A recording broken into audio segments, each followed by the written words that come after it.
సంవత్సరాల తరబడి ఎన్ని మందులు వాడినా మీ మోకాల నొప్పులు తగ్గట్లేదా? ప్రాణ పెయిన్ క్లినిక్ లో అత్యాధునిక చికిత్స. సుమన్ టీవీ ప్రేక్షకులకు నమస్కారం. నేను మీ రేవంత్. సో మనం ఈరోజు ఒక సెన్సిటివ్ టాపిక్ గురించి, యాక్చువల్గా చాలామంది యాక్సెప్ట్ చేయాలనుకున్న యాక్సెప్ట్ చేసుకోలేని ఒక టాపిక్ గురించి మాట్లాడాలనుకుంటున్నాం. సో బేసిక్గా మన యంగ్ ఇండియన్స్ అందరూ కూడా నెగ్లెక్ట్ చేసే ఒక పెద్ద అంశం ఏంటి అని అంటే వాళ్ళకు సంబంధించినటువంటి రిటైర్మెంట్ ఫండ్. ఎంతసేపటికి వాళ్ళకు సంబంధించిన ఇల్లు కొనుక్కోవడానికి ఆలోచిస్తున్నారు, లేదా చిల్డ్రన్ ఎడ్యుకేషన్, చిల్డ్రన్ మ్యారేజ్ వరకే ఆలోచిస్తున్నారు. కానీ అది దాటిన తర్వాత ప్రతి మనిషి రిటైర్మెంట్కి వెళ్తాడు. అక్కడ ఖచ్చితంగా మనకంటూ ఒక ఫండ్ ఉంటేనే మనం తర్వాత లైఫ్ని సాఫీగా బతకగలుగుతామని ఒక విషయాన్ని మర్చిపోతున్నారు.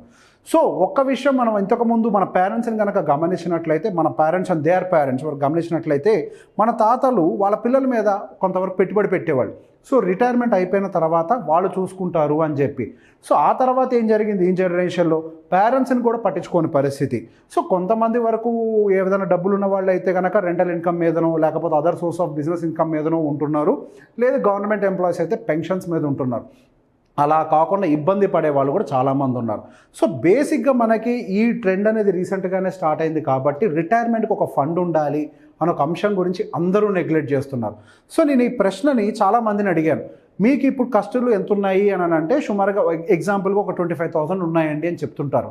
సో బేసిక్గా మీరు రిటైర్ అయ్యే టైంకి మీకు ఎంత అవసరం అవ్వచ్చు అని చెప్పిన ఒక ప్రశ్న అడిగినప్పుడు ఎంత వద్దండి, మహా అయితే ఒక 50,000 రూపాయలు వద్దేమో ఇంక 30 సంవత్సరాల తర్వాత, అంతకు మించి ఏం అవసరం లేదని అంటారు. సో ఇక్కడ బేసిక్గా వీళ్ళు చాలా రాంగ్ క్యాలిక్యులేషన్లో ఉన్నారు. సో ఇక్కడ ఒక విషయం మనం గుర్తుపెట్టుకోవాల్సింది ఏంటి అని అంటే ఇన్ఫ్లేషన్ అనేది ఒకటి ఉంటుంది. ఇన్ఫ్లేషన్ అనేది మనకి ఇయర్ ఆన్ ఇయర్ కాంపౌండ్ అవుతూ పెరిగిపోతూ ఉంటుంది.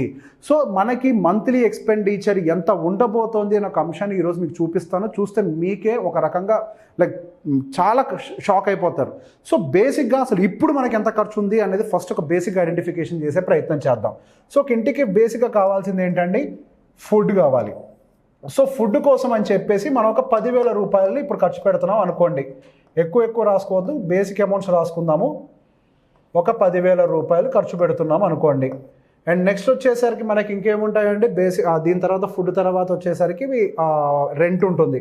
కొంతమందికి అయితే రెంట్ ఇప్పుడు ఉంటుంది, ఫ్యూచర్లో ఇల్లు ఉంటుంది, వాళ్ళకి ప్రాబ్లం లేదు. కానీ ప్రతి ఇండియన్కి మనకి ఒక మంచి సొంత ఇల్లు ఉండాలి అనే గ్యారంటీ లేదు. సో ఇప్పుడు యావరేజ్గా రెంట్ హౌస్ కాస్ట్ ఒక 15,000 రూపాయలు వేసుకోండి, డీసెంట్ది. మరి మనకి పిచ్చి ఏరియాస్లో కాకుండా కొంచెం డీసెంట్ ఏరియాస్లో ఉండేవైతే ఒక 15,000 రూపాయలు ఖర్చు వస్తుంది.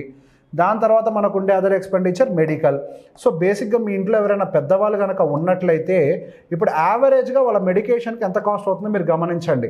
ఒక్క మనిషికి సుమారుగా ఒక 1,500 ఖర్చు అవుతుంది. సో వైఫ్ అండ్ హస్బెండ్ కలుపుకొని మన యావరేజ్గా ఒక 3,000 రూపాయల వరకు కూడా ఏజ్ పెరిగే కొద్దీ మెడికల్ ఎక్స్పెండిచర్ కోసం పక్కకు పెట్టుకోవాలి. 3,000 రూపాయలు అంటే మనకి ఇది, ఇందులో నేను కేవలం మెడిసిన్స్ అని పెడుతున్నాను. యాక్చువల్గా అయితే మనకు అదర్ కాస్టింగ్స్ చాలా ఉంటాయి. లైక్ ఫర్ ఎగ్జాంపుల్ మనకి హాస్పిటలైజ్ అవుతాం, రెగ్యులర్గా ట్రీట్మెంట్స్ ఉంటాయి, డయాగ్నోసిస్ ఉంటాయి, ఇట్లాంటివి కూడా చాలా ఉంటాయి. నేను అవేం కలపకుండానే మనం దీన్ని క్యాలిక్యులేట్ చేసే ప్రయత్నం చేస్తున్నాం. సో మెడికేషన్ తర్వాత మనకు ఉండే అదర్ది ఏంటంటే ట్రాన్స్పోర్టేషన్. సో ఎక్కడికి వెళ్ళాలన్నా మనకు ఒక బండి కావాలి, దానికి ఒక పెట్రోల్ కావాలి. సో దానికోసం అని చెప్పేసి దాని బండి ఈఎంఐ అవ్వచ్చు, పెట్రోల్ కాస్టింగ్ అవ్వచ్చు, ఇవన్నీ కూడా అప్రాక్సిమేట్గా మనకు ఒక 3,000 రూపాయలు ఖర్చు వస్తుంది అనుకుందాము. సో ఈ 3,000 రూపాయల తర్వాత మనకు అదర్ ఉండే ఎక్స్పెండిచర్స్ ఏంటండి, ఇంట్లో మేడ్ అయి ఉండొచ్చు, ఎలక్ట్రిసిటీ బిల్స్ అయి ఉండొచ్చు, ఇంటర్నెట్ బిల్స్ అయి ఉండొచ్చు, మొబైల్ రీఛార్జెస్ అయి ఉండొచ్చు, లేదా మొబైల్ ఫోన్ ఈఎంఐస్ అయి ఉండొచ్చు, లేదా ఏ ఇతరత్ర చిన్న చితకా ఖర్చులైనా అయి ఉండొచ్చు. సో వీటన్నిటికీ కూడా ఒక 3,000 రూపాయలు కేటాయించుకుందామా. సో వీటన్నిటికీ కూడా కలిపి ఒక 3,000 రూపాయలు కేటాయించుకోండి, అప్రాక్సిమేట్గా ఇంత ఖర్చు వస్తుంది అని చెప్పేసి. సో ఒక్కసారి వీటన్నిటిని కనుక మనం క్యాలిక్యులేట్ చేసి చూద్దాము. సో ఇవన్నీ బేసిక్ నెసెసిటీస్ కదా. దీనికి ఇప్పుడు మనకి మంత్లీ ఎక్స్పెండిచర్ ఎంతో చూద్దాం. 10,000, 15,000, ఈ 3 కలిపి ఒక 9,000. సో యావరేజ్గా 34,000 రూపాయలు ఖర్చు వస్తుంది మీకు సుమారుగా. సార్ 34 కొంతమందికి రావచ్చు, ప్లస్ ఆర్ మైనస్ కొంతమందికి 30,000 రావచ్చు. ఇప్పుడు అందరు 30 అనుకుంటారులేండి, ఎందుకంటే మెడికల్ ఎక్స్పెండిచర్ లేదు కాబట్టి. సో ఫ్యూచర్లో అవి కూడా ఉంటాయని అనుకుందాము. సరే 34,000 అప్రాక్సిమేట్గా వస్తుందని చెప్పేసి గుర్తుపెట్టుకుందాం. సో బేసిక్గా ఈ అమౌంట్ మన రిటైర్ అయ్యే టైంకి ఎంతగా మారచ్చు, సో మనకు మంత్లీ ఎంత డబ్బులు అవసరం ఉండొచ్చు అన్న దాని గురించి ఒకసారి చూద్దాం. ఈ 34,000 గుర్తుపెట్టుకోండి. సో మనకి ఫస్ట్ ఏంటంటే food. So food relation inflation మన ఇండియాలో ఎంత ఉంటుంది అని అంటే మనకి మొన్న వచ్చినటువంటి ఇయర్ అండ్ ఇయర్ కంపారిజన్లో ఫిబ్రవరి డేటా ప్రకారం సుమారుగా 8.66%గా కనిపిస్తుంది. సో మన యావరేజ్ డేటా ప్రకారం అయితే 6% 5% అని చెప్తూ ఉంటారు. ఇక్కడ వచ్చిన డేటా ప్రకారం 8.66 అంటున్నారు. అంటే మనకి స్లోగా గ్రాడ్యువల్గా గ్రాఫ్ కూడా గమనించినట్లయితే గ్రాడ్యువల్గా పైకి వెళ్తూనే ఉంది food inflation. So going further ఇంకొద్దిగా పెరగడానికి కూడా ఎక్కువ స్కోప్ ఉంది. సో ఇక్కడ కనిపించే డేటాతో కంపేర్ చేస్తే నా ఎస్టిమేషన్ ప్రకారం మన రియల్ ఇన్ఫ్లేషన్ సమ్వేర్ అరౌండ్ ఫుడ్ది 10% ఉంటుందని అనుకుంటున్నాను. ఆ తర్వాత రెంట్కి సంబంధించింది ఒక సొంత ఇల్లు లేని వాళ్ళకైతే కనుక ఏ ఇల్లుని కంపల్సరీ రెంట్కి తీసుకోవాల్సిందే. సో రెంట్స్కి సంబంధించి ఇన్ఫ్లేషన్ ఎంత ఉంది అని అంటే బెంగళూరు లాంటి సిటీలో అయితే 25%గా ఉంటుంది. హైదరాబాద్ లాంటి సిటీస్లో అయితే సమ్వేర్ అరౌండ్ 15% ఉంటుంది. అదే కొంచెం మనం tier 2 cities like Khammam, Warangal లాంటి వాటికి వెళ్తే మేబీ ఒక 10%గా ఉంటుంది. సో మనం స్టాండర్డ్గా ఒక 10% ఉంటుందని చెప్పేసి తీసుకుందాం. సో ఈ 3 మీకు 2 అర్థమైపోయింది. One of the most important ఏంటంటే health. So health related medications అయి ఉండొచ్చు, డయాగ్నోసిస్ అయి ఉండొచ్చు, లేదా మనకి రెగ్యులర్గా జరిగే ట్రీట్మెంట్స్ అయి ఉండొచ్చు, సర్జరీస్ అయి ఉండొచ్చు. సో దానికి సంబంధించిన ఇన్ఫ్లేషన్ సమ్వేర్ అరౌండ్ మనకి 14%గా కనిపిస్తుంది ఇయర్ ఆన్ ఇయర్. సో మనకి బేసిక్గా ఏవైతే బేసిక్ నెసెసిటీస్ ఉన్నాయో ఇవన్నీ కూడా చాలా హై ఇన్ఫ్లేషన్స్ తోటే మూవ్ అవుతున్నాయి. సో మనం ఒక్కసారి ఈ ఇన్ఫ్లేషన్స్ అన్ని అడ్జస్ట్ చేసి ఈ 34,000 రూపాయలు మనం రిటైర్ అయ్యే టైంకి ఎంతగా మారచ్చు అంటే మనకి ఎంత ఖర్చుగా మారచ్చు అన్నదాన్ని ఒక్కసారి గమనిద్దాం.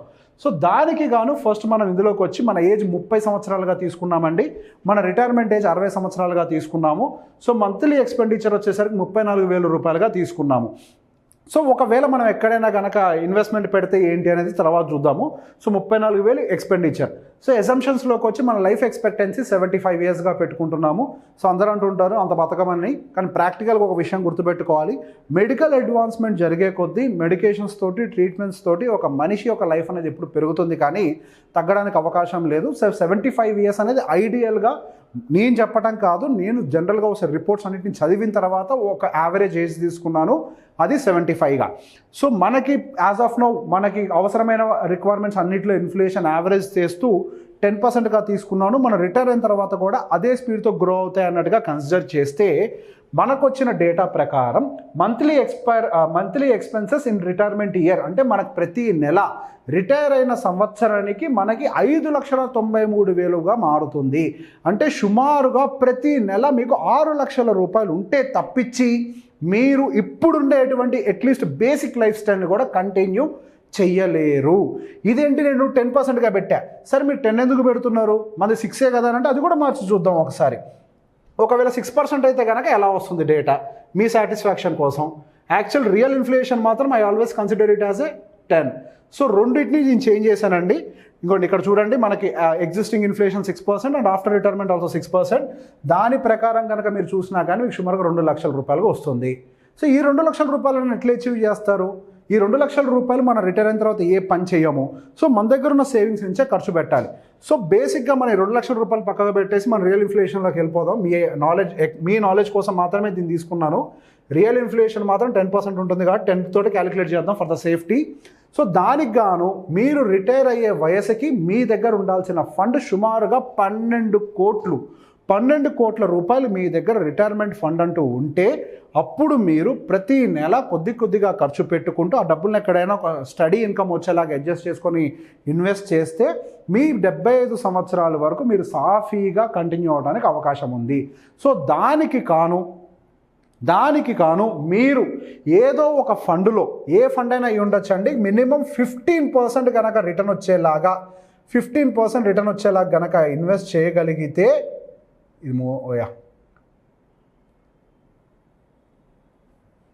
సో 15% రిటర్న్ వచ్చేలా కనుక ఇన్వెస్ట్ చేయగలిగితే ప్రతి నెల మీరు 21,800 అంటే సుమారుగా నెలకి 22,000 రూపాయలు. ఇప్పుడు 30 సంవత్సరాల వయసు ఉన్న వాళ్ళు నెలకి 22,000 రూపాయలు కనుక ఇన్వెస్ట్ చేసినట్లయితే వీళ్ళు 12 కోట్లను అచీవ్ చేయగలుగుతారు. లేదా సంవత్సరానికి 2,45,000 ఇన్వెస్ట్ చేయాలి. లేదా ఇప్పుడు మీ దగ్గర బల్క్ అమౌంట్ ఉందంటే ఇది మీ రిటైర్మెంట్ కోసం అని చెప్పి కళ్ళు మూసుకొని ఒక 18.5 లక్షల రూపాయలు 18.5 lakh రూపీస్ మీరు సుమారుగా ఎంత అంటే 15% రిటర్న్ వచ్చే ఇన్స్ట్రుమెంట్లో ఇన్వెస్ట్ చేసినట్లయితే మీరు ఈ 12 కోట్ల టార్గెట్ని అచీవ్ చేయగలుగుతారు. అప్పుడు మీరు ఈ మంత్లీ ఎక్స్పెండిచర్ని మీట్ అవ్వగలుగుతారు. సో మీరు ఎటువంటి పరిస్థితుల్లో అయినా సరే ఈ మంత్లీ ఇన్వెస్ట్మెంట్ 22,000 15% రిటర్న్ వచ్చేలాగా పెట్టాలి. సో బేసిక్గా ఈ ఇన్వెస్ట్మెంట్స్ పెట్టేటప్పుడు కూడా మీరు చాలా జాగ్రత్తలు తీసుకోవాలండి. సో బేసిక్గా అందరూ ఏమీ తెలియకుండానే ఏదో డైరెక్ట్ మ్యూచువల్ ఫండ్ ఉంది కదా అని ఒక 0.5%, 0.75% మిగులుతుందని ఇన్వెస్ట్ చేసుకుంటూ వెళ్ళిపోతున్నారు. ఒక్కసారి మీరు ఎంఫీ అంటే మ్యూచువల్ ఫండ్స్ని కంట్రోల్ చేసే బోర్డుకి సంబంధించిన వెబ్సైట్ ఓపెన్ చేసి చూసినట్లయితే అక్కడ క్లియర్గా ఉంటుంది. డైరెక్ట్ మ్యూచువల్ ఫండ్స్ అనేవి పూర్తిగా ఈక్విటీ మార్కెట్స్కి సంబంధించిన నాలెడ్జ్ ఉన్న వాళ్ళు మాత్రమే అలా డైరెక్ట్గా వెళ్ళాలి. లేకపోతే మీరు ఖచ్చితంగా ఒక అడ్వైజర్ త్రూ వెళ్తేనే మీకు సేఫ్టీ అని ఉంటుంది. సో మీరు ఇంత డబ్బులు జాగ్రత్త చేసుకోవాలి, మరో 30 సంవత్సరాల పాటు ఇంత పెద్ద కార్పస్ని ఏర్పాటు చేసుకోవాలి. కాబట్టి మీరు జాగ్రత్తగా ఒక మంచి అడ్వైజర్ని పెట్టుకొని ఈ టార్గెట్స్ని రీచ్ అవుతారని అనుకుంటున్నాను. అండ్ లాస్ట్లో ఒక విన్నపం ఏంటి అని అంటే దీనికి సంబంధించిన రిటైర్మెంట్ ఫండ్కి సంబంధించి ఎర్లీ ఏజ్ నుంచి ప్లాన్ చేసుకుంటేనే అది మీకు అడ్వాంటేజ్గా మారుతుంది. అండ్ మీకు ఇక్కడ 12 కోట్లుగా చూపించాను కదా, ఇప్పుడు 22,000 అని, అది 30 సంవత్సరాల వయసులో ఉన్నప్పుడు మొదలు పెడితే అండి, కొంతమంది వయసు 35 కూడా ఉంటుందండి. 35 సంవత్సరాలు ఉన్న వాళ్ళు అయితే ఆల్మోస్ట్ 27,500 ఇన్వెస్ట్ చేయాలి. ఎంతగా మారిందో చూడండి. అదే 40 సంవత్సరాల వాళ్ళు అయితే కనుక సుమారుగా 36,000 రూపాయలు ప్రతి నెల ఇన్వెస్ట్ చేయాలి. ఎంతగా మారిపోయిందో చూడండి. సో బేసిక్గా మీ ఏజ్ పెరిగే కొద్ది ఇన్వెస్ట్ చేయాల్సిన అమౌంట్ పెరుగుతుంది, మీకు వచ్చే రిటర్న్స్ తగ్గిపోతూ ఉంటాయి. ఎర్లీ ఏజ్ నుంచే కుదిరితే అసలు జాబ్ వచ్చిన దగ్గర నుంచే రిటైర్మెంట్ కోసం అంటే ఒక ఫండ్ని పక్కన పెట్టుకునే ప్రయత్నం చేయండి. సో ఈ వీడియో కనుక మీకు నచ్చినట్లయితే మీ ఫ్రెండ్స్ అందరికీ ఇట్లా రిటైర్మెంట్ ఫండ్ ఎవరైతే క్రియేట్ చేసుకోవాలనుకుంటున్నారో వాళ్ళందరికీ షేర్ చేయండి. Thank you.